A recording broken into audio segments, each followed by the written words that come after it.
அருட்பெருஞ்சோதி அருட்பெருஞ்சோதி தனிப்பெரும் கருணை அருட்பெருஞ்சோதி. எல்லா உயிர்களும் இன்புற்று வாழ்க, வள்ளல் மலரடி வாழ்க வாழ்க, கொல்லா விரதம் புகழ எல்லாம் ஓங்குக, நல்லோர் நினைத்த நலம் பெறுக, நன்றி நினைத்த எல்லோரும் வாழ்க இசைந்து. உலக மக்களே, அறிவார்ந்த அன்பர்களே, ஆண்மநேய ஒருமைப்பாடுடைய அன்பர்களே, அருட்பெருஞ்சோதி ஆண்டவருடைய திருவிளையாடல்களை பார்த்து கொண்டிருக்கிறோம். அருட்பெருஞ்சோதி ஆண்டவர் இந்த பிரபஞ்சம் தோன்றிய காலத்திலிருந்தே ஏராளமான திருவிளையாடல்களை செய்திருந்தாலும் கூட கலியுகத்தினுடைய கடைசி திருவிளையாடல் மிகவும் முக்கியத்துவம் வாய்ந்தது. கலியுகத்தினுடைய கடைசி என்பது கலியுகம் 1900 ஆண்டுகளிலே முடிந்துவிட்டது. 1823 ஆண்டு இறைவனுடைய திருவிளையாடல் தொடங்கி 30/1/1874 இரவு 12 மணி வரையிலும் அருட்பெருஞ்சோதி ஆண்டவருடைய திருவிளையாடல் நடைபெற்று கொண்டிருந்தது. காரணம், ஏற்கனவே பிரபஞ்சத்தில் தோன்றிய இந்த 4 யுகங்களிலுமே கிரேத யுகம், திரேத யுகம், துவார யுகம், கலியுகம், இந்த 4 யுகங்களிலுமே தோன்றிய சமயங்கள், மார்க்கங்கள். கிரேத யுகத்திலே கலங்க மார்க்கம், திரேத யுகத்திலே திராவக மார்க்கம், துவார யுகத்திலே நவநீத மார்க்கம், கலியுகத்திலே பஸ்ப மார்க்கம், இப்படி மார்க்கங்கள் தோன்றி சமயங்களும் தோன்றி, சமயங்கள் என்பது சைவம், வைஷ்ணவம், கௌவாரம், சௌரம், காணாபத்தியம், இப்படி சமயங்கள் உண்டு. ஒவ்வொரு சமயங்களுக்கும் ஒரு தலைவன் உண்டு. சைவ சமயத்தின் தலைவன் சிவபெருமான், வைஷ்ணவ சமயத்தினுடைய தலைவன் திருமால், சௌரம் அதனுடைய தலைவன் சூரியன், கௌவாரம் முருகன், காணாபத்தியம் விநாயகன், சாகதம் அம்மை, இப்படி நிறைய சமயங்கள் உண்டு. இப்போ ஒவ்வொரு யுகத்திலும் தோன்றிய மதங்களும் சமயங்களும் மார்க்கங்களும் அந்தந்த யுகத்திலே முடிவடைந்துவிடும். அதன் பிறகு அடுத்த யுகத்திலே பிறக்கும்போது இதே போன்ற சமயங்களும் மதங்களும் தோன்றி அந்த காலகட்டங்கள் முடிந்துவிடும். இப்படி 4 யுகங்களும் முடிந்த உடனே இப்போ நம்ம ஒளி யுகத்தில் இருந்து கொண்டிருக்கிறோம். சதுர யுகம் என்று கூறுவார் வல்லற்பமானவர்கள். இந்த யுகத்திலே வாழ்கின்ற மக்களுக்கென்று ஒரு மார்க்கம் வேண்டும், ஒரு ஆன்மீக மார்க்கம் வேண்டும். அந்த ஆன்மீக மார்க்கம் சமரசமாக இருக்க வேண்டும். எல்லோரும் ஏற்றுக்கொண்டு இறைவன் ஒருவன் என்ற நிலையில் இருந்து கொண்டு முரண்பாடுகள் இல்லாமல், வேறுபாடுகள் இல்லாமல், ஒற்றுமையோடு இன்புற்று வாழ வேண்டும் என்பதற்காகவே சுத்த சன்மார்க்கம் என்ற ஒரு மார்க்கத்தை அருட்பெருஞ்சோதி ஆண்டவர் உருவாக்கி, இங்கே ஒன்று நீ எல்லாம் கவனிச்சிக்கணும், மற்ற சமயங்களும் மதங்களும் மார்க்கங்களும் சரி, எல்லாமே மனிதர்களால் உருவாக்கப்பட்டவை. இந்த பூலோகத்தில் பிறந்து அவங்க ஒரு மார்க்கத்தை உருவாக்கி அந்த மார்க்கத்தை பின்பற்றி கொண்டு மக்களையும் அதே போல அந்த மார்க்கத்தை பின்பற்ற வைத்து கொண்டு அவர்கள் கருத்துக்கு ஏற்றபடி ஆலயங்களை அமைத்து உருவங்களை அமைத்து, ஒவ்வொரு தலைவனுக்கு ஒரு உருவம் உண்டு. அப்படி உருவங்கள் அமைத்து அதுக்கேற்றபடி ஆலயங்களை அமைத்து வழிபாட்டு முறைகளை அமைத்து மக்களை வழிபட செய்து விட்டார்கள். இது 4 யுகங்களிலுமே நடந்துச்சு. யுகங்கள் அழிந்தாலும் சரி, இந்த சமயங்கள் மதங்கள் மார்க்கங்கள் முடிந்து விட்டாலும் சரி, அதையே மக்கள் பின்பற்றி கொண்டிருக்கிறார்கள். காரணம், காலங்காலமாக அப்படியே பழகியதனால் அதையே முரண்பாடுகளோடு வாழ்ந்து கொண்டிருக்கிறார்கள். அப்போது சுத்த சன்மார்க்கத்தை உருவாக்கி அதை இந்த உலக மக்களிடம் கொடுத்து உலக மக்களை எல்லாம் சுத்த சன்மார்க்கத்தில் சேர்த்து உலக மக்களெல்லாம் இன்புற்று வாழ வேண்டும் என்பதற்காகவே தனது அருளால் பெற்றெடுத்த ஒரு ஆண்மகனை செல்வப்பிள்ளை என்று பெயரிட்டு வளர்த்து கொண்டிருக்கிறார் அருட்பெருஞ்சோதி ஆண்டவர். காலங்கள் நெருங்கி கொண்டிருக்கிறது. காரணம், ஏற்கனவே பிரம்மன், திருமால், ருத்திரன், மகேஷுடைய ஆயுள் காலம் முடிவடைந்து அவங்களுக்கெல்லாம் ஆயுசு உண்டு. பிரம்மனுக்கு 4,32,000 வருடங்கள். அவன் இறந்தவுடனே இந்த படைக்கும் தொழிலை திருமால் சேர்த்து செய்ய வேண்டும். அப்போது சேர்த்து செய்யும்போது 2 பிரமாயுசு திருமாலுக்கு 8,64,000 வருடம், ருத்திரனுக்கு 12,96,000 வருடம், மகேஸ்வரனுக்கு 17,28,000 வருடங்கள், சதாசிவனுக்கு மொத்தமாக இவங்க 4 ஆயுசு சேர்த்து அவருக்கு ஆயுள் காலம். ஆக இப்படியெல்லாம் அவங்களுடைய ஆயுள் காலம் முடிந்தவுடனே, அந்தந்த யுகங்கள் முடிந்தவுடனே, இப்போ சதாசிவன் தான் 5 தொழிலுக்கு லாஸ்ட்டில் பண்ணிட்டு இருந்தாப்புல கடைசியில். அப்போ அவருடைய ஆயுள் காலம் முடிவடைவதற்கு 51 ஆண்டுகள் இருக்கிறது. அந்த 51 ஆண்டுகளில், அந்த 51 ஆண்டுகள் கழித்து அதுக்கப்புறம் இந்த பிரபஞ்சத்தை இயக்கணும். யார் இயக்கிறது? அதற்காகவே ஒரு மகனை பெற்றெடுக்கிறார் தன் அருளால். யாரு? அருட்பெருஞ்சோதி ஆண்டவர். அவருக்கு செல்வப்பிள்ளன் பெயர் வச்சு வளர்த்துக்கிட்டு இருக்காங்க. அன்பர்களே, நான் ஏற்கனவே கூறியது போல இங்கே சொல்லப்படுகின்ற கருத்துக்கள், விளக்கங்கள் எல்லாமே திருவருட்பாவில் இருக்கின்ற பாடலுடைய விளக்கம் என்பதை முதலிலே நான் தெரிவித்துக் கொள்ள கடமைப்பட்டிருக்கிறேன். எல்லாமே திருவருட்பாவில் இருக்கு. கதையாவோ கற்பனையாவோ சொல்றதில்லை.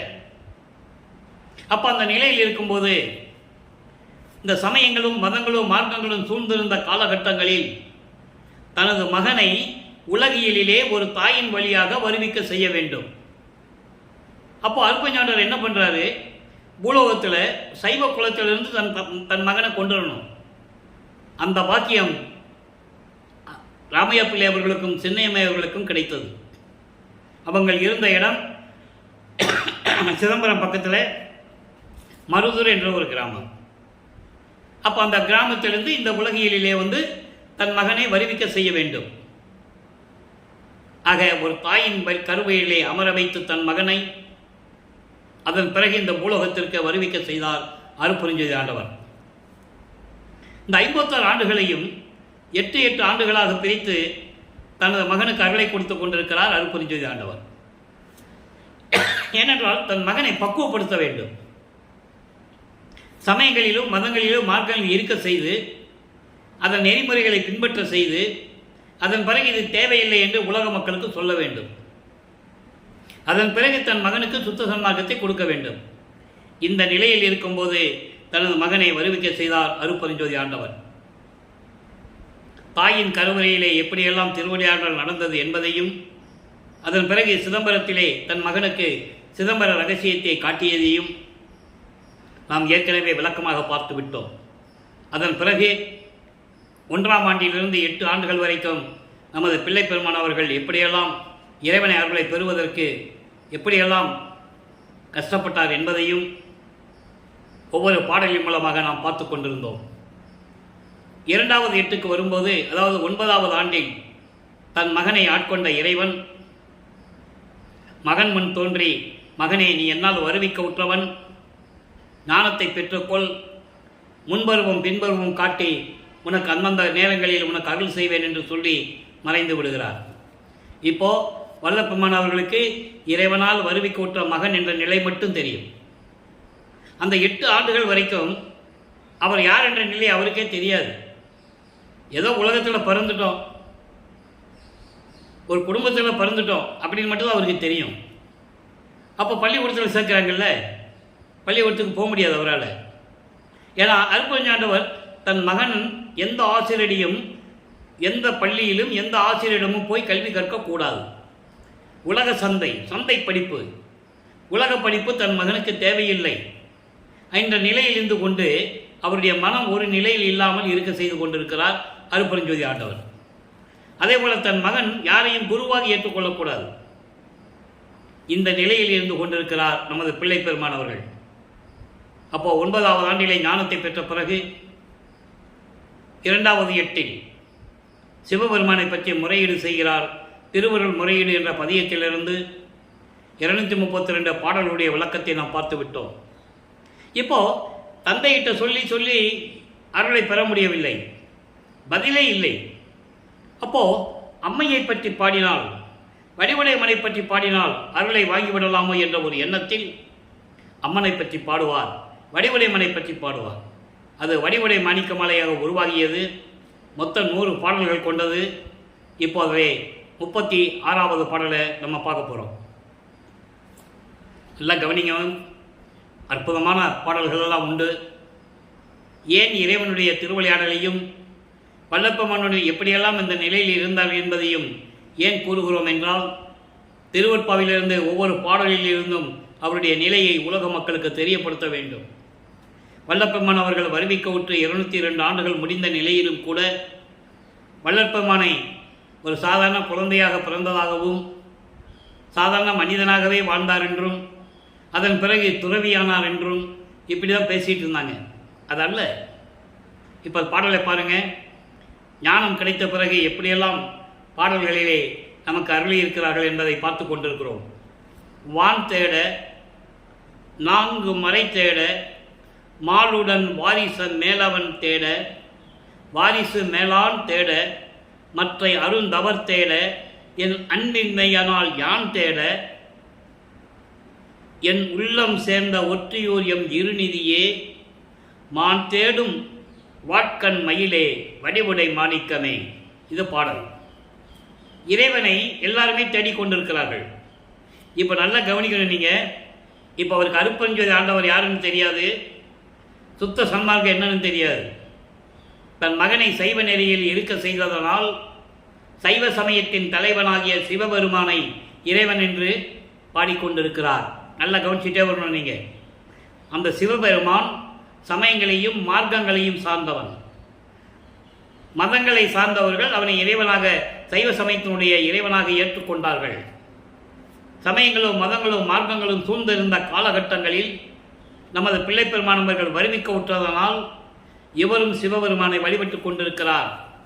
நமச்சிவாயா, சிவாய நம, ஓம் சிவாயா, இப்படியெல்லாம் மந்திரங்களை சொல்லி வழிபட்டு கொண்டிருக்கிறார். காரணம், இவரை அறியாமலேயே சரியை, கிரியை, யோகம் என்ற 12 நிலைகளை கடந்து கொண்டிருக்கிறார். சரியை என்பது உருவங்களை பற்றி உருவத்தை பற்றி பாடுவது. ஒவ்வொரு சமயத்தலைவனுக்கும் உருவங்கள் உண்டு. அதே போல அந்த உருவத்திற்கு வேள்வி வளர்த்து மந்திரம் சொல்லி வழிபடுவது, அது கிரியை. யோக நிலையிலிருந்து வழிபடுவது. இந்த முன்னாங்கு 12 நிலைகளையும் அவருக்கு அறியாமலேயே அவரை அருப்பஞ்சோதி ஆண்டவர் கடத்தி கொண்டிருக்கிறார். அதை நீங்கள் நல்லா புரிஞ்சுக்கணும். அப்போ இந்த நிலையில் இருக்கும்போது சொல்கிறாரு, வான் தேட. வான் தேட என்பது விண்ணுலகத்தில் இருக்கின்ற தேவர்களும் 4 வேதங்களும், ரிக் வேதம், யசுர் வேதம், சாம வேதம், அதர்வேத வேதம், 4 வேதங்களும் திருமாலுடன் வாரிச மேலான் தேட, செந்தாமரை மலரின் மேல் இருக்கின்ற பிரமனும் தேட, மற்றும் அருந்தவர்கள் முனிவர்களும் ரிஷிகளும் தேட, நான் இறைவன் மீது அன்பில்லாமையினால் நானும் தேடுகிறேன் இறைவனை. எப்படி சொல்ற பாருங்க, இறைவனை நேரடியாக பாடியும் அருள் கிடைக்கல. வடிவளமனை பற்றி சொல்றாரு, நானும் தேடிக்கிட்டு இருக்கேன், இறைவன் கிடைக்கவில்லை. ஆனால் என் உள்ளத்தில் அமர்ந்து கொண்டிருக்கின்ற திருவொற்றியூரில் இருக்கின்ற இருநிதியே. இருநிதியே என்பது கல்வியும் செல்வமும், பெரும் செல்வம் அப்படி கூட சொல்லலாம். அதை பெற்றுக்கொண்டிருக்கின்ற மயிலே, வால் போன்று கண்கள் தீட்டிய மயிலே வடிவுடை மாணிக்கம் என்று கூறுகிறார். ஆக எல்லாருமே இறைவனை தேடிக்கொண்டிருக்கிறார்கள். இதை ஒரு பாடலிலே அழகாக கூறுவார் வல்லப்பெருமானவர்கள். 1ஆம் திருமுறையிலே 5வது பதிகம் மகாதேவ மாலையிலே 9வது பாடலிலே கூறுவார், அளவு இறந்த நெடுங்காலம் சித்தர் யோகர் அறிஞர் மலர் அயோன். அதை தான் இங்கே சொல்கிறாரு, வாரிச மேலான்னு சொல்கிறார். மலர் மேல் அமைந்திருக்கின்ற திருமன் சொல்கிறாரு, அது அங்கே சொல்கிறாரு. மலர் அயோன், மலர் அயன், அனந்த வேதம். அனந்த வேதம்னா வேதங்கள், அதை தான் இங்கே சொல்கிறாரு. அனந்த வேதம் களவு இறந்தும் கருணாதி இறந்தும் செய்யும் கடும் தவத்தும் காண்பறிதாம் கடவுளாகி, அந்த கரணங்களை அடக்கி, மனம், சித்தம், புத்தி, அகங்காரம் என்ற அந்த கரணங்களை அடக்கி, குற்றங்களை எல்லாம் தவிர்த்து, துரிசுகளை, பிண்ட துரிசுகளை நீக்கி கடும் தவம் செய்கிறார்கள். அப்பவும் இறைவனை பார்க்க முடியவில்லை என்று கூறுகிறார். அப்படிப்பட்ட இறைவனை தேடிக்கொண்டிருக்கிறோம் என் அம்மையே, நீ விரைவில் வந்து எனக்கு அருள்வாயாக வடிவுடை மாணிக்கமே என்று இந்த பாடலை கூறியிருக்கிறார்கள். அப்போ இந்த நிலையில் இருக்கும்போது இந்த நிலை மாறுகிறது. 12 ஆண்டுகளுக்குள் இந்த நிலை நம் பிள்ளை பெருமானவர்கள் இருந்து கொண்டிருக்கிறார். 13வது ஆண்டிலே ஞானத்தை பெற்றுக் கொண்டார் அல்லவா. அதன் பிறகு அவர் மனம் திருவொற்றியூருக்கு போக சொல்லுகிறது. மனம் உந்துகிறது சொல்றதை விட அருப்பஞ்சாண்டவர் தன் மகனுடைய மனதை தூண்டி விடுகிறார். அங்கே மகனை கூட்டுவா அப்படின்னு சொல்லி தூண்டி விடுகிறார். பாடலிலே உண்டு. அப்போ அந்த நிலையில் இருக்கும்போது அவர் முதலாக 13வது ஆண்டில் பள்ளலார் நகரிலிருந்து, அதாவது ஏழுகணர் பகுதி தெருவிலிருந்து அவர் திருவொற்றியூருக்கு செல்லுகிறார். அவர் அப்போ எங்கே போனாலும் நடந்து தான் போகணும். அப்போ அவருக்கு பறக்கிற சக்தியோ நினைக்கிற இடத்துல இருக்க சக்தியோ கிடையாது. இருக்கு, ஆனால் மறைப்பு நிலையில் இருக்கிறது. அருப்பஞ்சாண்டவர் மறைத்து அந்த மறைப்பு நிலையை கொடுத்து தன் மகனிடம் திருவிளையாடல் செய்து கொண்டிருக்கிறார். அப்போ இவர் நடந்து போகிறாரு. அங்கே 2ஆம் திருமுறை உருவாகிறது. இப்போ வல்லப்பமன் அவர்கள் 16 ஆண்டுகளுக்குள் இருக்கிறார். அப்போ 16 ஆண்டுகளுக்குள் இருக்கும்போது மனம் எப்படி இருக்கும் என்பது உலகியலில் இருக்கின்ற பிள்ளைகளுக்கு தெரியும். 16 வயசு வந்துச்சுனாலே பிள்ளைகளுடைய மனம் நிலை ஒரு நிலையில் இருக்காது. பல சிந்தனைகள் ஓடிக்கொண்டிருக்கும். அந்த நிலையில் இருக்கும்போது இவர் திருவொற்றியூரிலே இறைவனிடம் எப்படி முறையீடு செய்கிறார் என்பதை 2ஆம் திருமுறையிலே சிகாமணி மாலையிலிருந்தே பார்த்து கொண்டிருக்கிறோம். 2ஆம் திருமுறையிலே இதுவரைக்கும் 27 பதியங்களை நாம் பார்த்திருக்கிறோம். ஒவ்வொரு பதியத்திலும் இறைவனை வேண்டுவதும், இறைவனுடைய அருளை பெற முடியாமல் இவர் மனம் எப்படியெல்லாம் துன்பப்படுகிறார் என்பதையும், திருமுல்லை வாயிலே போய் இறைவனை வேண்டியதையும், அதன் பிறகு திருவிழித்தாயத்திலே போய் இறைவனை வேண்டியதையும் எல்லா நிகழ்ச்சிகளையும் நாம் பார்த்து விட்டோம். இப்போ சிகாமணி மாலையிலே என்ன கூறுகிறார் என்பதை பார்ப்போம். மறுவார் குழலியர் மையல் கடல் விழும் மஞ்ச நெஞ்சால் வெறுவா உயங்கும் அடியேன் பிணியை விளக்கு கண்டாய். நான் ஏற்கனவே சொன்னது போல 16 ஆண்டுகளிலே ஒரு ஆண்மகன் இருக்கும்போது, ஒரு ஆண் பிள்ளைக்கு 16 வயசு ஆச்சுன்னா அவனுக்கு காதல் வரும். அது இயற்கை. மாயைகள் வரும், மயக்கங்கள் வரும். அந்த இயற்கை, அந்த நிலையில் இவர் இருக்கும்போது இறைவனிடம் வேண்டுகிறார். உன்னாலே வருவிக்க உற்று எனக்கு 16 ஆண்டுகள் கடந்து விட்டது. 16 ஆண்டுகளிலே என்னுடைய நிலை எப்படி இருக்கும் என்று உனக்கு தெரியும். எப்படி அழகான பெண்களுடைய காம வலையில் சிக்கி அந்த கடலிலே வீழ்ந்து இந்த வஞ்ச நெஞ்சால், இந்த வஞ்சக மனத்தால் வெறுவா உயங்கும், பயந்து பயந்து திகைத்து திகைத்து உன்னால் வருவிக்க விட்ட இந்த மகன் துன்பப்பட்டு கொண்டிருக்கிறேன். இந்த பிணியை, இந்த நோயை, இந்த பிறவி பிணியை, எனக்கு எதுக்கு இந்த பிறவி நீ எனக்கு கொடுத்தாய்? இந்த பிறவி பிணியை நீ விளக்க வேண்டும். பார்த்துக்கோ, உன்னை நம்பி நான் வந்துவிட்டேன் பூலோகத்திற்கு. நீ விரைவில் வந்து எனக்கு அருள வேண்டும். உருவமாகவும் அருவமாகவும் ஒளியாகவும் வெளியாகவும் இருக்கின்ற இறைவனா என்று சொல்ல முடியாத அளவுக்கு விளங்கி கொண்டிருக்கின்ற, உருவமா அருவமா ஒளியாக வெளியாக என்று சொல்ல முடியாத நிலையில் விளங்கி கொண்டிருக்கின்ற இறைவனே, என் தந்தையே, வைத்தியநாதா, அமரர் சிகாமணியே, விரைவில் வந்து எனக்கு அருளகவே என்று கூறுகிறார். ஆக இறைவனால் வருவிக்க உற்று 16 ஆண்டுகள் வரையிலும் இறைவனிடம் எந்த அருளையும் பெற முடியாமல் நமது பிள்ளை பெருமான் அவர்கள் எப்படியெல்லாம் மனம் கலங்கி இருந்து கொண்டிருந்தார் என்பதை நீங்கள் புரிந்து கொள்ள வேண்டும். இப்போ நிலைகள் மாறுகிறது. இப்போ 2ஆம் திருமுறையிலிருந்து 2வது 8லிருந்து 3வது 8 போறாரு. 3ஆம் திருமுறை உருவாகிறது. 3ஆம் திருமுறை 19 பதியங்கள், 235 பாடல்கள். ஏற்கனவே இந்த விளக்கங்களை நம்ம பார்த்துட்டோம். ஏன்னா வழக்கமான இதெல்லாம் கடந்து வந்துகிட்டே இருக்கா இருப்போம். அப்போ அந்த கதை சுருக்கத்தை நம்ம சொல்லணும். அப்போ தான் இன்றைக்கி புதுசாக பார்க்குறவங்களுக்கு அது புரியும்.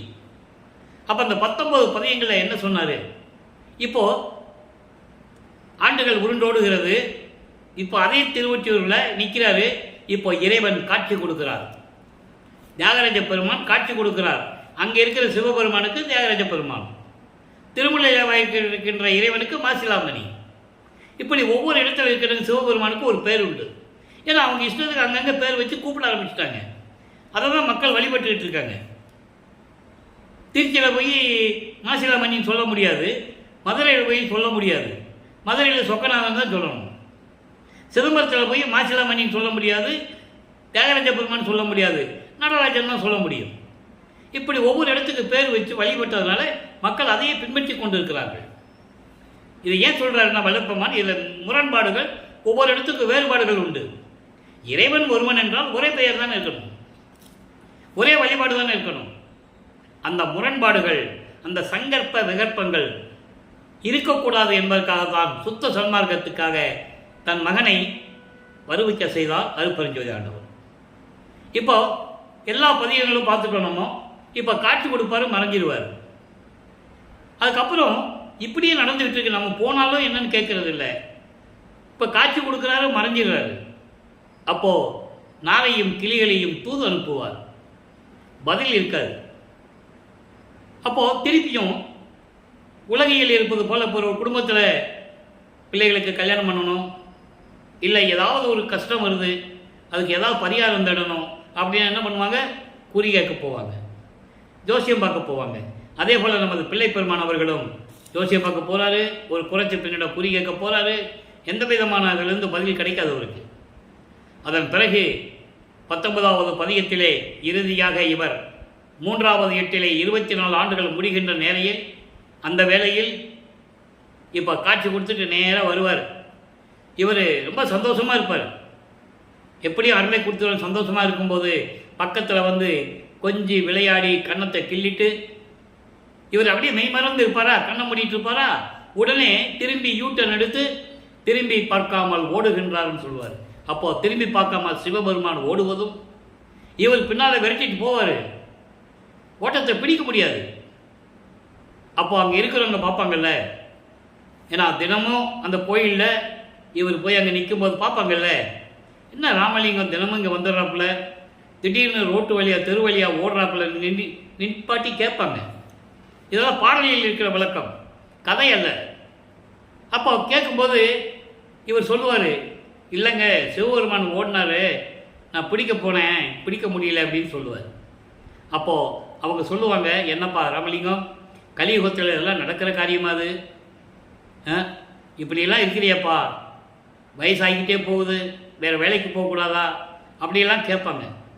அப்போ இவர் சொல்லுவார், நீங்கள்லாம் அப்படியெல்லாம் சொல்லாதீங்க, நான் இறைவனிடம் எப்படி அருளை நான் வாங்கிடுவேன் அப்படி. அப்பவும் சொல்லுவார், சொல்ல மாட்டார் நான் இறைவனால் வருவிக்க விட்டவன் என்று, ஏன்னா சொல்லக்கூடாது.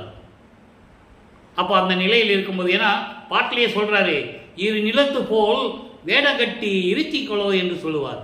அப்பா வந்து அவர்கிட்ட சொன்னாராம், பூலோகத்துக்கு அனுப்பும்போதே நீ யார்கிட்டையும் எதையும் சொல்லக்கூடாது, வேஷம் மட்டும்தான் போடணும். இரு நிலத்துக்கும் விண்ணுலகத்துக்கும் பூலோகத்துக்கும் யார் சொன்னாலும் நீ யாருன்னு சொல்லக்கூடாது, நான் சொல்லும்போது தான் நீ சொல்லணும். நான் உன்னை மகனேன்னு கூப்பிடுவேன்ல எல்லாரும் அறியும்படி, அப்போ தான் நீ சொல்லணும் வெளியே, அது வரைக்கும் நீ சொல்லக்கூடாதுன்னு ஏற்கனவே சொல்லியிருப்பார். அப்போ இவர் சொல்லுவார் அங்கே கேட்டவங்ககிட்ட, அப்படிலாம் சொல்லாதீங்க, நீங்கள் சொல்கிறீங்க அவனுக்கு திங்கிறதுக்கு சோறு இல்லை, பிச்சை எடுக்கிறான்னு சொல்கிறீங்க, படுக்கிறதுக்கு இடம் இல்லை, சுடுகாட்டில் படுத்திருக்கான்னு சொல்கிறீங்க, எப்படி வேணால் இருந்துட்டு போகட்டும், நான் அவன் மேல் காதல் கொண்டுள்ளேன், நான் அதை விடவே மாட்டேன், கனவினும் ஒளி என்னுமே சொல்லுவார். கனவுல கூட நான் மறக்க மாட்டேன் அவனுடைய காதலை. ஏன்னா தன்னை ஒரு பெண்ணாகவும் இறைவனை ஒரு ஆணாகவும் வர்ணனை செய்து அந்த பாடலை நமக்கு அள்ளியிருப்பார்கள். காரணம் நான் ஏற்கனவே சொல்லியிருக்கேன், காதல் என்று வரும்போது அங்கே ஒரு ஆணும் பெண்ணும் இருக்கணும், இருந்தால் தான் அந்த காதல் வந்து சிறப்படையும். அதனால தான் அது சொல்கிறாரு. ஆக இந்த நிலைகளெல்லாம் நாம் பார்த்து விட்டோம். இப்போது 4ஆம் திருமுறை உருவாகிறது.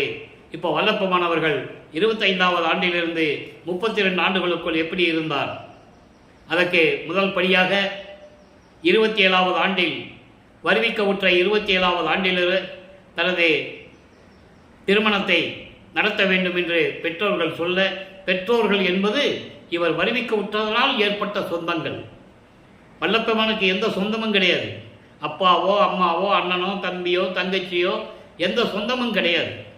உலகியலிலே ஒரு குடும்பத்திலிருந்து உலகியலிலே வருவிக்க விட்டதனால் ஏற்பட்ட சொந்தம். அதை நீங்கள் நல்லா புரிஞ்சுக்கணும். ஏன் சொந்தம்னா, அந்த பொண்ணு தனக்கொடி அம்மையா வந்து அக்கா மகளாக இங்கே வந்து பிறக்கணும். அப்போ இவர் அந்த பெண்ணுக்கு தாய்மாமன் ஆகிறார். அப்போ கல்யாணம் பண்ணணும். ஏனென்றால் அந்த அம்மாவுக்கு மோட்ச வீட்டை கொடுக்க வேண்டும், விமோசனம் கொடுக்க வேண்டும்.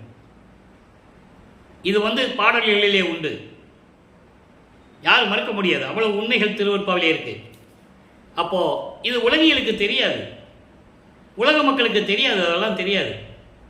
இப்போ வல்லப்பமானவர்களுக்கு அருட்பெருஞ்சோதி ஆண்டவர் தான் இறைவன், அவர் தான் தன்னை வருவிக்க உற்ற இறைவன் என்று தெரியும், சுத்த சன்மார்க்கத்தை வாங்க போறேன்னு தெரியும், எல்லா நிலைகளும் இப்போ தெரியும்.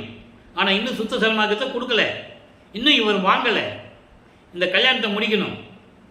அப்போ அந்த திருமணத்தின் போது பிரம்மன், திருமால், ருத்திரன் போன்ற பதத்தலைவர்களும் வானவர்களும் ரிஷிகளும் முனிவர்களும் இவரை வாழ்த்துவதற்காக அங்கே வந்து அமர்ந்திருக்கிறார்கள் திருமண மண்டபத்திலே. இது மனிதர்கள் கண்களுக்கு தெரியாது. பாடலிலே கூறுகிறார், அப்போது அப்பாவும் அம்மாவும் வரலன்னு அவர் மனசு எப்படியெல்லாம் ஏங்கினது என்று கூறுகிறார். சிவகாமி வெள்ளியும் தன் தந்தை அருப்பஞ்சாண்டவரும் திருமணத்தை பார்க்க வரவில்லை என்று அவர் மனம் ஏங்கியதையும் கூறுகிறார். ஏன் வரல? அங்கேயே ஒரு திருவிளையாடல். நல்லா புரிஞ்சுக்கணும், அப்படி தான் இருக்கணும். அப்போது இந்த நிலைகள்லாம் முடிந்த பிறகு மகனுடைய வருத்தத்தை நீக்குவதற்காக அன்று இரவே 2 குதிரை மாட்டின தேரில் வந்து மணமக்களை வாழ்த்தியதையெல்லாம் பாடல்களினுடைய விளக்கத்தை பார்த்து விட்டோம். இப்போ உலக பற்றுகளை நீக்க வேண்டும். வெள்ளாடை அணிந்து முக்காடு போட்டு எல்லா பற்றுகளையும் நீக்கிவிட்டார். சரியக்கிரிய யோகம் என்ற 12 நிலைகளையும் கடந்து விட்டார். இப்போ என்ன பண்ணிட்டாரு?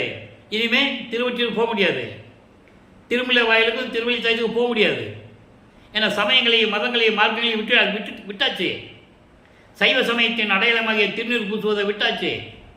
உத்தராட்சமலயத்துக்கு போட்டாச்சு, வெள்ளாடை போட்டாச்சு. இனிமே அங்கே போக முடியாது. அதனால் இனிமேல் எங்கேயும் போக முடியாது, வீட்டுக்குள்ளேயே இருந்துன்னு சொல்லி வீட்டை கதவை பூட்டி தாப்பா போட்டார். அருட்பிரகாச மாலையிலிருந்து 100 பாடல்களுடைய விளக்கங்களை பார்த்து விட்டோம். அன்பு மாலை, அருட்பிரகாச மாலை, ஆனந்த மாலை, சௌந்தர மாலை, பிரசாத மாலை, அபராத மன்னிப்பு மாலை, அதிசய மாலை என்ற பாடல்களுடைய விளக்கங்களை எல்லாம் பார்த்து விட்டோம். இப்போ கதவை பூட்டிட்டாரு. இப்போது இறைவனுக்கு தெரிஞ்சு போச்சு, மகன் ஒரு முடிவுக்கு வந்துட்டாப்புல, இனிமேல் அவனை காக்க வைக்கக்கூடாதுன்னு சொல்லி விண்ணுலகத்திலிருந்து பூலோகத்துக்கு தெருவழியாக நடந்து வருகிறார்.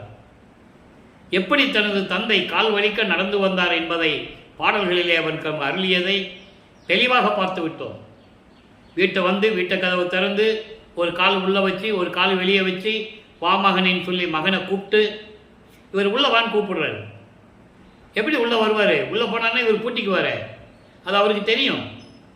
அதனால் அருளை கொடுத்து ஒவ்வொரு பாடலிலும் எப்படி அருளை கொடுத்தார் என்பதை பார்த்து விட்டோம். இனிமேல் உனக்கு திருநூறு தேவையில்லை மகனே என்று பிரசாத மாலையிலே எப்படியெல்லாம் இறைவன் அருளினார் என்பதையும் பார்த்து விட்டோம். இப்போது 4ஆம் திருமுறையிலே பத்தி மாலை என்ற பதியத்திலிருந்து ஏற்கனவே அந்த பதியத்தின் நிலுவையில் வைத்திருந்தோம். இன்றையிலிருந்து அதை பார்க்க போகிறோம். 1வது பாடல். இப்போ வல்லப்பமானவர்கள் 4வது எட்டை முடிக்க போகிறார். சுத்த சன்மார்க்கத்தை வாங்க போகணும். அப்போ இறைவன் வந்து எப்படியெல்லாம் அருளை கொடுத்தார் என்பதை இங்கே கூறுகிறார். இந்த பாடலிலே கூறப்பட்ட விளக்கம் ஏம சித்தியை எப்படி பெற்றார் என்பது. ஏம சித்தி சாகா கல்வியும் சுத்த சன்மார்க்கத்தையும் அங்கே போய் வாங்கணும், சுத்த சிவஞான வெளியிலே. மற்ற எல்லா சித்திகளையும் இங்கே பெற்றுக்கொள்ளுகிறார். பறக்கிற சக்தி, அண்டங்களை விட்டு அண்டங்களுக்கு மாறுகின்ற சக்தி, ஒரே இடத்திலே இருந்து கொண்டு பல உருவங்களிலே தோன்றுகின்ற சக்தி, நிறைய சக்தியெல்லாம் பெற்றுவிட்டார்.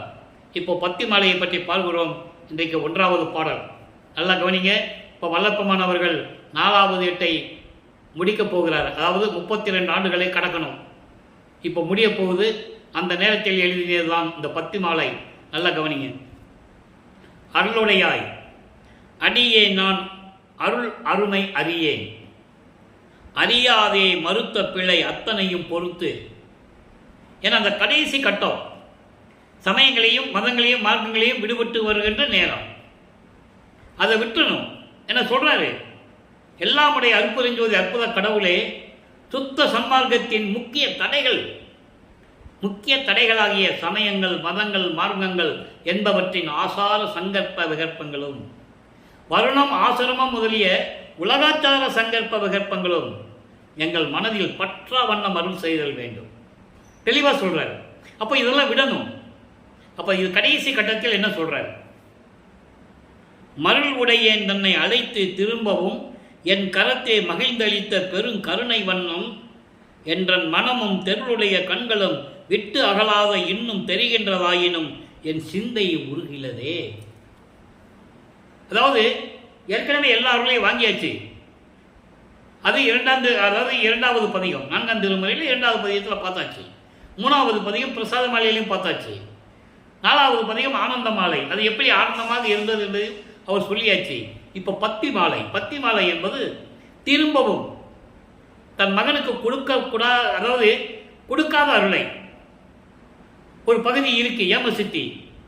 அதை கொடுப்பதற்காக எப்படியெல்லாம் அதை பெற்றுக்கொண்டேன் என்பதை இந்த பாடலிலே கூறியிருக்கிறார்கள்.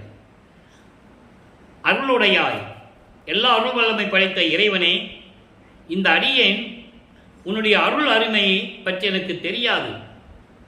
எனக்கு தெரியாத வயதில் தெரியாமல் செய்த பிழைகளை எல்லாம்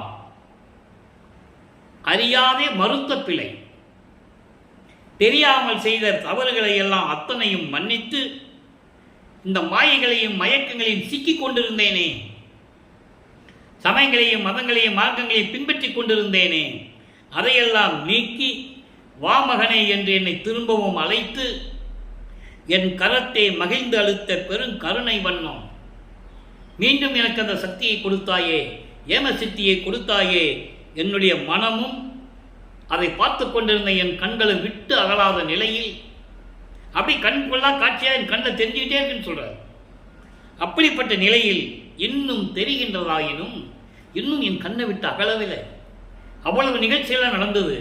அப்படியெல்லாம் அற்புதமாக எனக்கு காட்சி கொடுத்து எல்லாரையும் கொடுத்தாயே, இருந்தாலும் என் சிந்தையை உருகிலவே, இன்னும் உருக்கம் வரவில்லையே. ஏன் சொல்றாரு? ஏன் இன்னும் உருக்கம் வரவில்லை, இன்னும் இறக்கம் வரவில்லை ஏன் சொல்றாருன்னா, அது சுத்த சன்மார்க்கம் வாங்கின பிறகுதான் வரும். சுத்த சன்மார்க்கத்தில் இருந்தால்தான் தயவும் வரும், கருணையும் வரும், உயிர் இரக்கமும் வரும், உயிர் நேயம் வரும், ஆன்ம நேயம், உயிர் நேயம் வரும். அதை தான் இங்கே சொல்றாரு. அப்போ நீ எல்லாம் கொடுத்துட்ட, இருந்தும் என்னுடைய மனம் இன்னும் உருகவில்லையே. இருளுடைய சிலையும், இருளுடைய சிலை என்பது கரும்பாறை, கரும்பாறை. அந்த பாறையும் இதுக்கு உருகில் அறிதளவே. பாறை கூட உருகணும்னு சொன்னால் எவ்வளவு அற்புதமான ஒரு நிலை இது. அந்த நிலையிலிருந்து கொண்டு இருக்கின்ற இறைவனே, இனித்த நடம்புரிந்து மன்றில் தனித்த சிவக்கொழுந்தே. ஆக தன்னுடைய நிலையையும் இறைவன் எப்படியெல்லாம் வந்து அருளை கொடுத்தார் என்ற நிலையையும் உலக மக்களுக்கு தெரிவிக்கிறார். சமயங்களிலும் மதங்களிலும் மார்க்கங்களினுடைய நிலையிலிருந்து வெளியே வந்த பிறகும் கூட இன்னும் என் மனம் உருக்கம் வரலையே, இன்னும் எனக்கு இரக்கம் வரவில்லையே, தயவு வரவில்லையே, கருணை வரவில்லையே என்று கூறுகிறார். காரணம், இப்போ சுத்த சன்மார்க்கத்தை வாங்கணும். இப்போ வல்லப்பமானவர்கள் 5வது அட்டில் இருந்து கொண்டிருக்கிறார். அதாவது 33வது ஆண்டிலிருந்து 40 ஆண்டுகளுக்குள், அந்த 8 ஆண்டுகளுக்குள் என்ன நடந்தது என்பதை எல்லாம் பாடல்களின் மூலமாக விளக்கத்தை பார்த்துவிட்டோம். அதனுடைய ஒரு சுருக்கம். ஏன்னா கடைசி இந்த அருப்பெருஞ்சாண்டி திருவிளையாடல் முடிகிற வரைக்கும் இதெல்லாம் சொல்லி தான் ஆகணும். அதனுடைய ஒரு சுருக்கம் எப்படின்னா, இவர் இப்போ தத்துவங்களை கடந்து விட்டார், தத்துவங்களை கடக்கணும் என்ற அந்த அருளையெல்லாம் பெற்று விட்டார். அதை ஏற்கனவே நம்ம பார்த்துட்டோம், பாடல் மூலமாக பார்த்துட்டோம். அதை பாடல் மூலமாக நமக்கு தெரிவித்திருக்கிறார். தத்துவங்கள் அனைத்தையும் தனித்தனியாக கடந்தேன், தத்துவாதீத மேல்நிலையில் சித்தியல் முழுதும் தெரிந்தேன். ஆக தத்துவங்களை நான் கடந்து விட்டேன், அதற்கு தேவையான அருளையும் நான் பெற்றுக்கொண்டேன். அவை மேல் சிவநிலையை தெரிந்திட சென்றேன். சிவநிலை என்பது சுத்த சிவஞான வெளியில் இருக்கின்ற அருட்பெருஞ்சோதி ஆண்டவருடைய கடவுள் நிலை. அதான் கடவுள் நிலையை அறிந்த அம்மையமாத நிலை. ஏமசித்தி, சாகா கல்வி, தத்துவங்களை நிகரம் செய்தல், கடவுள் நிலை அறிந்து அம்மையமாதல். நல்லா புரிஞ்சுக்கிட்டீங்க. இப்போ ஏமசித்தி வாங்கியாச்சு, சாகா கல்வி அங்கதான் போய் வாங்கணும், சாகா கல்வி அங்கதான் வாங்கணும். தத்துவங்களை நிகரம் இங்கேயே பண்ணியாச்சு. ஏன்னா தத்துவங்களை கடந்து தான் போகணும். கடவுள் நிலையில் அறிந்த அம்மையமாவதல் அது முடிவான நிலை. அதுதான் மேட்டுக்குப்பத்தில் நடந்தது. நல்லா புரிஞ்சுக்கணும் நீங்க. அப்போ இந்த நிலையில் இருக்கும்போது ஏன் அருட்பெருஞ்சோதி அகவலையே சொல்லுவார், 7ஆம் நிலைமிசை ஏற்றி எந்தனக்கே 6 காட்டிய அருட்பெருஞ்சோதி. அதுக்கப்புறம் கடத்திய அருட்பெருஞ்சோதின்னு சொல்லுவார். 36 தத்துவங்கள், 6 என்பது 6 × 6 36 தத்துவங்கள். அதனுடைய உட்கருவிகள் உண்டு 60 தத்துவிகள், மொத்தம் 96 தெளிவாக கூறியிருக்கிறார்கள் நமக்கு விளப்பனவர்கள். எனவே தத்துவங்களை கடந்து, அந்தங்களை கடந்து, ஏன்னா அந்தங்கள் வந்து சமயங்களுக்கும் மதங்களுக்கும் மார்க்கங்களையும் சார்ந்தது. கலாந்தம், யோகாந்தம், போதாந்தம், நாதாந்தம், வேதாந்தம், சித்தாந்தம், இந்த 6 அந்தங்களையும் கடக்கணும். அது சமயங்களையும் மார்க்கங்களையும் சார்ந்தது. அந்த நிலைகளை எல்லாம் கடந்து அவர் சுத்த சிவஞான வெளிக்கு பறந்து சென்று கொண்டிருக்கிறார். அங்கே போகும்போதுதான் அங்கே தேவர்கள், முனிவர்கள், பிரம்மன் முதல் எல்லாருமே அங்கே நின்றுட்டு இருக்காங்க வெளியே. அங்கே இருக்கிற சத்தியஞான சபையில் யாரும் உள்ளே போக முடியாது, படிக்க கீழே தான் நிற்கணும். வெளியே இருந்து தான் வேடிக்கை பார்க்கணும் அங்கே என்ன நடக்குதுன்னு. அதனால தான் அதே மாதிரி சத்திய சபையை இங்கே வடலூரிலே அமைத்து கொலையும் புலையும் தவிர்த்தவர்கள் உள்ளே வரவும் புகுகவும் அப்படின்னு போட்டிருப்பார். அப்படி ஏன்னா தேவர்கள்லாம் பூரா போர் புரிந்து உயிர்களை கொன்றவர்கள். பாட்டிலே சொல்றாரு, போருக்குரியார் மாலையன் போகி மற்றும் புங்கவர்கள் யாருக்கும் அறியார் எனக்கு எளியராகி, யாருக்கும் அறியார் எனக்கு எளியராகி மாலையிட்டார். ஈர்க்கும் புகுதாத அம்முளை மதத்தை இன்னும் தவித்தார் அடடி. அழகா சொல்லுவார். இன்னும் அந்த காமத்தை கூட அவங்களால் விட முடியலையா. போர் செய்து உயிர்களை கொன்றவர்கள் என்று சொல்லுவார், கொலை குற்றவாளிகள் என்று சொல்லுவார். நெடுமால் முதல் கடுவல் சமுதோர்தம் நெடிய பிள்ளைகள் 1000 பொறுத்து மாயை ஒடிய நேர் நின்ற கருணை வள்ளல் என்று மறைகள் ஓதுவது இங்கு உன்னைத்தான் அன்றே.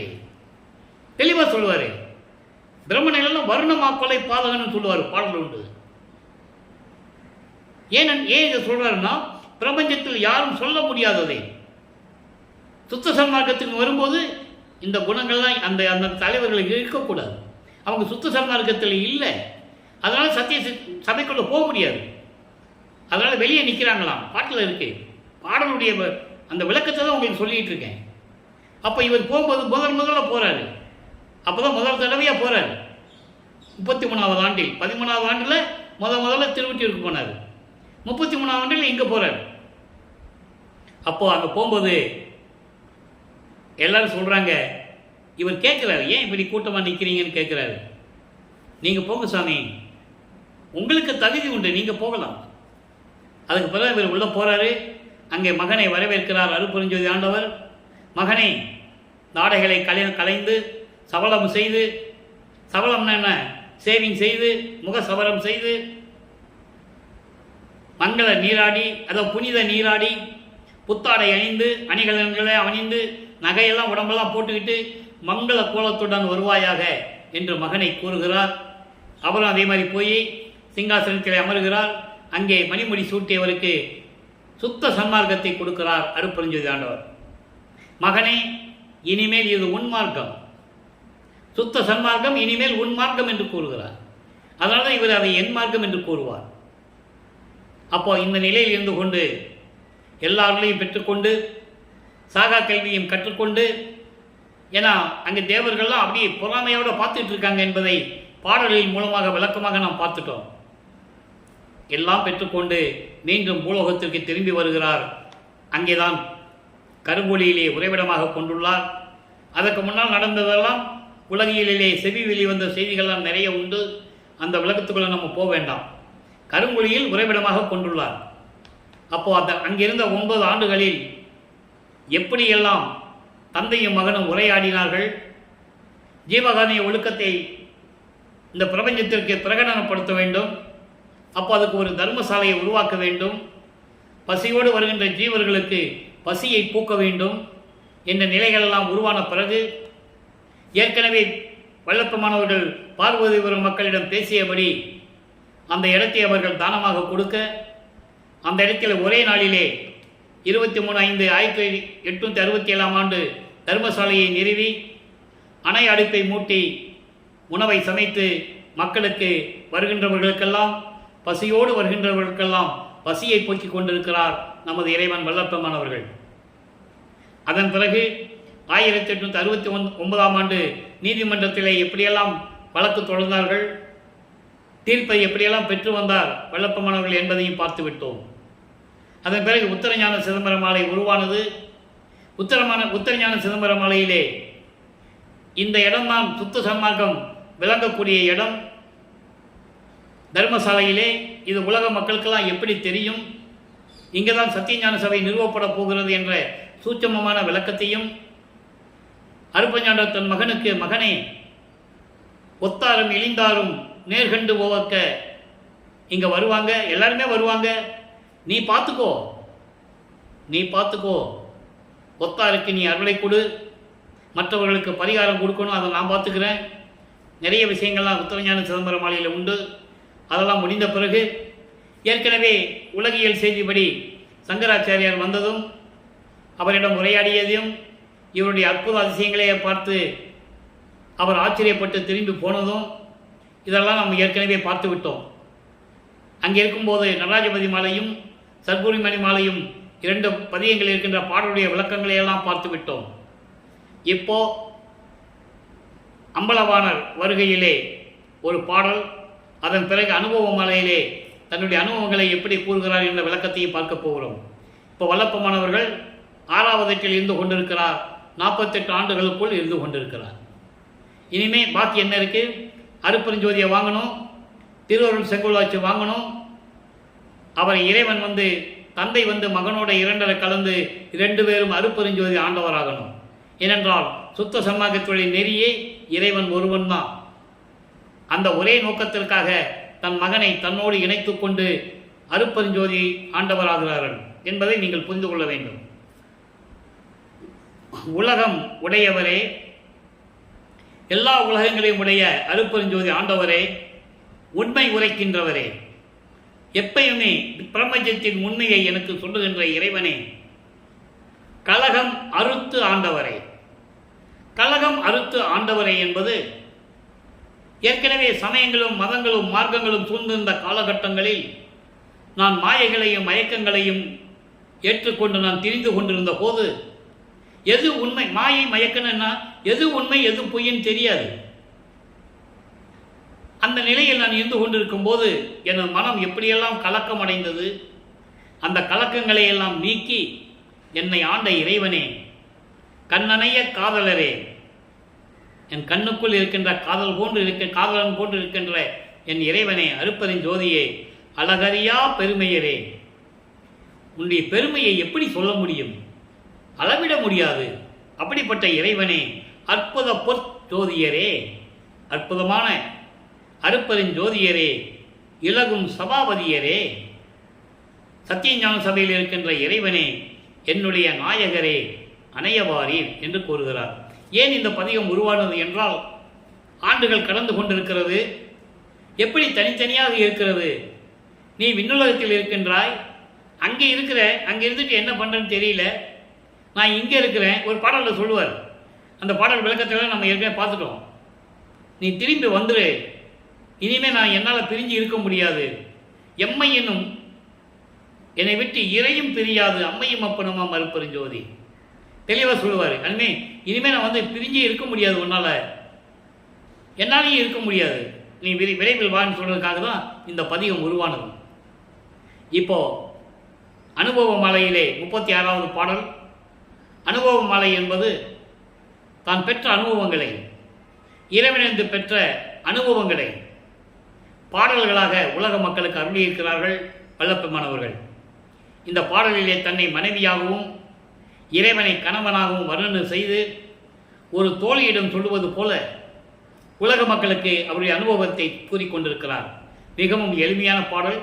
இன்று விளக்கம் கூட குறுகிய நேரத்தில் முடிந்துவிடும், ஒரு குறுகிய நேரத்தில் முடிந்துவிடும். செம்பவள திருமலையோ, மாணிக்க விளக்கோ, தெய்வ மரகத திரளோ, சொல்லு நீல பொருளோ, பம்பு மணி ஒளியோ. பம்பு மணி ஒளியோ என்பது நவரத்தினங்கள். நவரத்தினம் எப்படி ஒளிர்க்கும், அந்த மாதிரி ஒளிர்விட்டு கொண்டிருக்கின்ற நற்பசும் பொன்னின் சுடரோ. பசும் பொன்னின் தங்கம் எப்படி மின்னுமோ அதுபோல இருக்கின்ற இறைவன் படிக வண்ண பொருள் காட்சிதானோ என்று உணர்ந்து இறைவனை இப்படி சொல்லுகிறார்.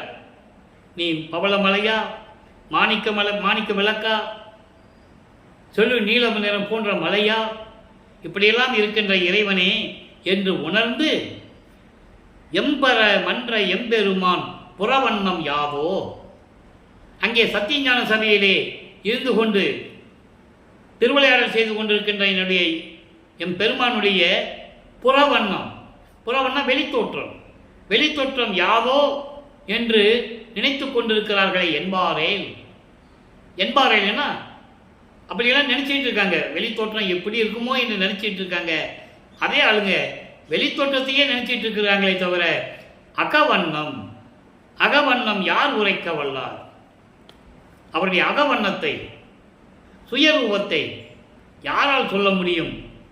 தம்பரம் என்று என்னை அன்று மனம் புரிந்தார்.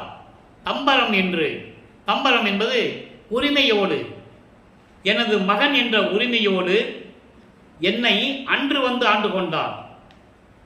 இந்த அன்று வந்து ஆண்டு கொண்டார் என்பது 3 பிரிவுகளாக சொல்ல வேண்டும். ஒரு தாயின் கருவறையிலே இருக்கும்போது ஆண்டு கொண்டது. ஒரு தாயின் கருவறையிலே இருக்கும்போது சொல்லுவார், உபசாரத்தால் பெற்ற தாய் என்பால் ஒருத்தியின் நான் கருவறையிலே இருக்கும்போது அந்த கருவறை இருட்டாக இருக்கிறதே என்று நான் சொல்லும்போது என் தந்தை அங்கே வெளிச்சம் காட்டினார், ஒளி காட்டினார் என்று கூறுவார். நான் பசியோடு இருக்கும்போது, அந்த தாயின் கருவறையிலே நான் பசியோடு இருக்கும்போது பசி என்று என் தந்தையிடம் கூறும்போது என் தந்தை அங்கு வந்து அருளமுதம் ஊட்டினார். உடம்பு புழுக்கமாக இருக்கிறதே, காற்று இல்லை என்று நான் கூறும்போது தென்றல் காற்று வீசினார். இது கருவறையிலே ஆண்டு கொண்டது. அதன் பிறகு 5 மாத கால இடைவெளியிலே தில்லையிலே சிவரகசியத்தை காட்டியது, வெளியாக காட்டியது. தில்லை தளத்திடையே திரை தூக்க தரிசித்த போது வெய்வகை மேல் காட்டாதே எந்தனைக்கு வெளியாய் காட்டிய மெய் உறவா மெய்ப்பொருளே. மற்றவங்க மாதிரி மற்றவங்கள உருவங்களை பார்த்துட்டு இருக்காங்க. வெய்வகை மேல் காட்டாதே என்பது உடம்புல நகைகள் அணிந்து, ஆபரணங்களை அணிந்து, பட்டாடை அணிந்து, கிரீடம் வைத்து இப்படி ஒரு உருவம் இல்லாமல் எனக்கு மட்டும் உன்னுடைய சுய ரூபமான வெளியாய் காட்டிய மெய் உறவாம் உண்மையான தந்தையே, இயற்கை உண்மை விளக்க கடவுளே, அருப்பெருஞ்சோதியே என்று கூறுவார். அதன் பிறகு மறைப்பு நிலை 9வது ஆண்டிலே ஆட்கொள்ளுகிறார். ஆண்டாறு 3 ஆண்டிலே ஆட்கொண்ட அருள்கடலே என்று கூறுவார். அதன் பிறகு மறைப்பு நிலை. அதன் பிறகு 32வது ஆண்டில் 32வது ஆண்டில் ஆட்கொள்ளுகிறார். எப்போ சமயங்களையும் மதங்களையும் மார்க்கங்களையும் விட்டுட்டு வெளியே வந்த பிறகு சுத்த சன்மார்க்கத்தை கொடுக்க வேண்டும் என்ற நிலையில் இருக்கும்போது அங்கே தன் மகனை ஆட்கொள்ளுகிறார். ஆக இதுதான் இப்படி பிரித்து சொல்ல வேண்டும். என்னை அன்று மனம் புரிந்தார் ஞான சபை தலைவர், சத்தியஞான சபையின் தலைவனாகிய அருப்பெருஞ்சோதி ஆண்டவர். அவர் வண்ணம் சாற்றுவது என் தோழி. அவருடைய அருள் பாங்கை, அவருடைய அருள் தன்மையை நான் எப்படி சொல்லுவது என்று கூறுகிறார். இறைவன் வந்து ஆட்கொண்டதை கூறுவது மட்டுமல்லாமல் மற்ற தேவர்களெல்லாம் இவரை எப்படி வணங்கினார்கள் இறைவன் அருளை பெற்ற பிறகு என்பதையும் திருவருட்பாவில் நமக்கு அருளியிருக்கிறார்கள். அடைக்கலம் புகுதல் என்ற பதிகத்திலே நான் ஏற்கனவே கூறியதுதான். இருந்தாலும் இன்று அந்த பாடலுடைய விளக்கத்தை சொல்ல நான் கடமைப்பட்டிருக்கிறேன். ஏன்னா அன்று அந்த ஆண்டு கொண்ட இறைவன் என்று சொல்றார்களே, என்னை அன்று மனம் புரிந்தார் சொல்றாரு. மனம் புரிந்தார் என்பது ஆட்கொள்ளுவது. இங்க மனம் புரிந்தார் ஏன் சொன்னார்னா, தன்னை ஒரு பெண்ணாக உருவகப்படுத்தினார். இறைவனை தலைவனாகவும் இவரை தலைவியாகவும் உருவகப்படுத்தி சொல்றதுனால மனம் புரிந்தார் என்று சொல்லுகிறார். அதை ஆட்கொள்ளுவது. ஆக அங்க சொல்லுவார், பிச்சங்கவரி நிலைக்கு அசைத்திட. பிச்சங்கவரி நிலைக்கு அசைத்திட என்பது வெந்தாமரை கொடை வைத்துக்கொண்டு, நிழலுக்காகவோ மழைக்காகவோ வெந்தாமரை கொடையை வைத்துக்கொண்டு ஒரு யானை பிடரியின் மேல் பவனி வருகின்ற நிபுணர்கள் எல்லாம் தொழுது ஏத்த. நிபுணர்கள் என்பது தேவர்கள், தேவர்களின் மீது முதன்மையானவர்கள். பிரம்மன், திருமால், ருத்திரன் போன்ற இந்த தலைவர்கள், மத தலைவர்கள், பத தலைவர்கள் எல்லாருமே என்னை தொழுது ஏத்த எச்சம் புரிவோர். எச்சம் புரிவோர் என்பது மற்ற தொழில் செஞ்சிட்டு இருக்காங்களே தேவர்கள், தேவர்கள், சித்தர்கள், சித்திகள், சத்தர்கள், அவர்களும் என்னை தொழ எனது அச்சம் தீவித்து என்னை ஆட்கொண்ட அருட்கடலே யான் உந்தன் அடைக்கலமே என்று கூறுவார். அதே தான் இன்னொரு பாடலிலும் கூறுவார். வாலி என்று என்னை வந்து மாலயன் ஆதியோர் அருட்பேர் ஆளி என துதித்து ஏத்த புரிந்தாய். அவங்க பாட்ட சொல்லுவார், என்னுடைய நிலையெல்லாம் மாற்றி என்னை ஏறான் இளைமிசை ஏற்றி என்னை கடவுள் நிலைக்கு ஏற்றி இவர்களெல்லாம் என்னை வணங்கும்படி செய்தாயே. எப்படி வணங்குறாங்களாம்? எங்களை ஆளப்போகும் அருள் கடலே என்று வள்ளல் பெருமானை வணங்குகிறார்கள். அற்புதம். நீ டூலி அன்றே என்று சாதா வரமும் உகந்தளித்தாய். வாலி மன்றவங்கும் அருப்பெருஞ்சோதி என் மன்னருளே என்று கூறுவார். ஆக ஒவ்வொரு நிலையிலும் வல்லப்பெருமானவர்கள் இறைவனை பெற்ற அனுபவங்களை அனுபவ மாலையாக கொடுத்திருக்கிறார். அதை தான் பார்த்து கொண்டிருக்கிறோம். அப்போ அந்த அனுபவங்களை எந்தெந்த இடத்தில் பாடல்களிலே நமக்கு அருளி இருக்கிறார்கள் என்பதையும் பார்த்து கொண்டிருக்கிறோம். இவர் பிறப்பு இறப்பு இல்லாதவர், வருவிக்க உற்றவர் என்ற நிலையில் இருக்கும்போது ஒரு பாடலிலே கூறுவார், ஏழு உலக அவத்தை விட்டு ஏறினேன் மேல்நிலை, ஊழிதோர் ஊழி உயிர் தழைத்து ஓங்கினன், ஆழியானும் அயனும் அதிசயக்க வாலி மன்றோகம் அருப்பெருஞ்சோதி என் மன்னரேன்னு சொல்லுவார். ஆனா ஏன் சொல்றாரு? ஏழு உலக அவத்தை என்பது இந்த வருவிக்க உற்றார் என்ற வரிக்கு, அந்த நிலைக்கு ஒரு பொருள். ஏழு நிலைகளில் பிறப்பு இறப்பு உண்டு. இது ஏற்கனவே நான் விளக்கம் கொடுத்திருக்கிறேன். இன்றும் சொல்ல வேண்டிய ஒரு கடமை இருக்கிறது. அகவலிலே கூறுவார், ஊர்வன பரப்பன உருவன நடப்பன ஆறுற காத்தொருள் அருப்பெருஞ்சோதி. இந்த 4 வகையான பிறப்பு இறப்புகள், ஊர்ந்து செல்லக்கூடிய உயிரினங்கள், பறந்து செல்லக்கூடிய உயிரினங்கள், உருவன என்பது தாவரங்கள், நடப்பன நடந்து செல்லக்கூடிய உயிரினங்கள், 5வதாக நீர்நிலைகளில் இருக்கின்ற உயிரினங்கள். அது தரையில் இருக்க முடியாது, நீர்நிலையில் இருக்கின்ற உயிரினங்கள் 5வது. 6வது தேவர்கள், 7வது மனிதர்கள். இந்த 7 வகையான பிறப்பு அவஸ்தைகளிலிருந்து, பிறப்பு இறப்பிலிருந்து என்னை நீக்கிய இறைவனே, அதற்கு நான் ஒவ்வொரு யுகத்திலையும் இருந்தேன். ஊழிதோறு ஊழி உயிர் தழைத்து ஓங்கினேன். ஊழி என்பது யுகம். ஒவ்வொரு யுகத்தில் நான் இருந்தேன்னு சொல்றாரு. இதை ஆழியான் என்பவன் பார்க்கடலிலே பள்ளி கொண்ட திருமாலும் பிரம்மனும் அதிசயமாக பார்த்து கொண்டிருக்கிறார்கள் என்னை. ஏனென்றால் நான் பிரம்மனால் படைக்கப்பட்டவன் அல்ல, திருமலால் காக்கப்படுகின்றவன் அல்ல. நீயே என் தந்தை அருளுடையாய், என்னை நேர்ந்து பெற்ற தாயை என்று கூறுவார். ஆக சுத்த சன்மார்க்கத்தை உலக மக்களிடம் சொல்ல வேண்டும் என்பதற்காக, உலக மக்களை எல்லாம் சுத்த சன்மார்க்கத்தில் சேர்க்க வேண்டும் என்பதற்காகவும், உயிர் நேயத்தையும் உயிர் இறக்கத்தையும் ஜீவகாரிய ஒழுக்கத்தையும் உலக மக்களுக்கு தெரியப்படுத்த வேண்டும் என்ற நோக்கத்திற்காகவும் அறிவிக்க உற்றவர். ஆன்ற சன்மார்க்கம் அணிபெற நினைத்தான் இன்று அமுதளித்த இனிய நற்றாயே என்று கூறுவார். வருவித்த வண்ணமும் நானே, இந்த மாநிலத்தை செய்யும் வண்ணமும் நானே, தானே அறிவித்து அருள்விட்டிப்பாரேன் என்று சொல்லுவார். நான் இதுக்காக தான் வருவிக்க விட்டேன், இந்த பிரபஞ்சத்தை இயக்குவதற்காக வருவிக்க விட்டேன். நான் பூலோகத்தில் இருந்து கொண்டு இந்த பிரபஞ்சத்தை இயக்கிக் கொண்டிருக்கிறேன் என்று கூறுகிறார். இதை உலக மக்களிடம் சொல்ல வேண்டும். பாடல்களில் இருக்கின்ற உண்மையை உலக மக்களுக்கு யாரும் தெரிவிக்காததனால் உலக மக்களுக்கு தெரியவில்லை.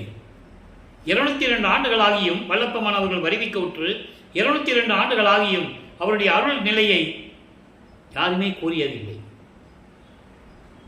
ஆன்மா பற்றி பேசுவார்கள், வல்லப்பமானை பற்றி நிறைய பேசுவார்கள், எல்லாம் உண்டு. ஆனால் வல்லப்பமான் யார் என்ற உண்மை நிலையை உலக மக்களுக்கு தெரிவிக்க வேண்டும் அல்லவா? அவர் இறைவனுடைய மகன், இறைவனாகவே வருவிக்க உற்றவர். சுத்த சன்மார்க்கத்தை, தனி மார்க்கமான சுத்த சன்மார்க்கம். சுத்த சன்மார்க்கம் என்பது சமயங்களையும் மதங்களையும் மார்க்கங்களையும் சாராத மார்க்கம். அப்படிப்பட்ட ஒரு மார்க்கத்தை உருவாக்கிய தலைவன் அருப்பெருஞ்சோதி ஆண்டவர். அதனால்தான் அகவலிலே சொன்னார், சாதியும் மதமும் சமயமும் பொய்யென ஆதியில் உணர்த்திய அருப்பெருஞ்சோதி. சாதியும் மதமும் சமயமும் காணா ஆதி அநாதையாம் அருப்பெருஞ்சோதி. நல்லா புரிஞ்சுக்கணும். நீங்க ஏன் சுத்த சன்மார்க்கத்தை தனியாக கொண்டு வந்தாரு? ஏற்கனவே இந்த பிரபஞ்சம் தோன்றிய காலத்திலிருந்தே ஏற்பட்ட அந்த சமயங்களிலும் மதங்களிலும் மார்க்கில் சொல்லப்பட்ட நெறிகளை மக்கள் பின்பற்றி கொண்டு முரண்பாடுகளோடு குணங்களோடு சண்டையிட்டு கொண்டு மாண்டு போய் கொண்டிருக்கிறார்கள். பாடலில் சொல்றார், இறந்து போய் கொண்டிருக்கிறார்கள். ஒருத்தருக்கு சண்டை போட்டு அதெல்லாம் இருக்கக்கூடாதுன்னு சொல்றார். அப்போ இந்த உலகத்துக்கு சுத்த சன்மார்க்கம் தேவை. அப்போ உலக மக்கள் எல்லாம் சுத்த சன்மார்க்கத்தில் இருக்க வேண்டும். எனவே அன்பர்களே, நீங்கள்லாம் சுத்த சன்மார்க்கத்தில் இணைந்து, சுத்த சன்மார்க்கம் என்பது வேறு ஒன்றும் இல்லை, அருமையான ஒரு மார்க்கம், ஜோதியை வழிவிடக்கூடிய ஒரு மார்க்கம், இறைவன் ஒருவனே என்ற நிலையை ஏற்றுக்கொள்கிற மார்க்கம், கொலையும் கொலையும் தவிர்க்க வேண்டும் என்ற மார்க்கம். உயிர்களை கொலை செய்யக்கூடாது, உயிர்களை வதை செய்து கொலை செய்து அந்த பிணத்தை, அந்த உடம்பை, நாறுகின்ற உடம்பை, துர்நாற்றம் பிடித்த உடம்பை நம் உடம்புக்கு உணவாக எடுத்துக்கொள்ளக்கூடாது. அதான் சொன்னாரே, கொலையும் கொலையும் தல்லாரை தல்வானை, கொல்லாமை கொல்லானை கொல்லா விரதம் தன்னை, கொல்லா விரதம் தன்னை கொண்டார் தம்மை தல்லானை. அதாவது கொல்லா விரதம் தன்னை கொல்லாரை காணில், கொல்லா விரதம் தன்னை கொல்லாரை காணில் ஒரு புல் என எண்ணி புறம்பொலிகன்னு சொல்லுவார். அதாவது எந்த உயிரையும் நான் கொல்ல மாட்டேன், எந்த உயிரையும் நான் துன்புறுத்த மாட்டேன்னு விரதம் எடுக்காதவனை நீ பார்த்தால் அவனை ஒரு துரும்பாக நினைத்து அவனை விட்டு விலகி செல் என்று கூறுகிறார். நம்மளை படைத்த இறைவனே அதை ஏன் கூறுகிறார் என்றால், சுத்த சன்மார்க்கத்தின் நெறியை உலக மக்களுக்கு தெரிவிக்க வேண்டும். என சுத்த சன்மார்க்கத்தின் நெறி அதுதான். எனவே அன்பர்களே, நீங்கள் சுத்த சன்மார்க்கத்தில் இணைந்து ஜோதி வழிபாடு செய்து கொலையும் புலையும் தவிர்த்து அருப்பெருஞ்சோதி அருப்பெருஞ்சோதி தனிப்பெருங்கண்ணை அருப்பெருஞ்சோதி என்ற மகாமந்திரத்தை உச்சரித்து நீங்கள் இறைவனுடைய அருளையும் செல்வங்களையெல்லாம் பெற்று இந்த வையகத்திலே நீங்கள் வாழ்வாங்கு வாழ வேண்டும். நோயற்ற வாழ்வில் நீங்கள் இன்புற்று வாழ வேண்டும். அதற்கு ஒரே வழி சுத்த சன்மார்க்கத்தில் இருப்பதுதான். அங்கே இருந்தால்தான் உங்களுக்கு மரணமில்லா பெருவாழ்வு கிடைக்கும். உலகீர் மரணமில்லா பெருவாழ்வில் வாழ்ந்திடலாம் கண்டீர் என்றெல்லாம் வல்லப்பமானவர்கள் உலக மக்களை அழைக்கிறார். எனவே நீங்கள் சேர்ந்து எல்லாரையும் பெற்றுக்கொண்டு இன்புற்று வாழ வேண்டும். அருப்பெருஞ்சோதி அருப்பெருஞ்சோதி தனிப்பெருங்கருணை அருப்பெருஞ்சோதி. நாளையும் இறைவனுடைய திருவிளையாடல் தொடரும். கண்டு மகிழ்ந்து இறைவன் அருளை பெற்றுக்கொள்ளுங்கள்.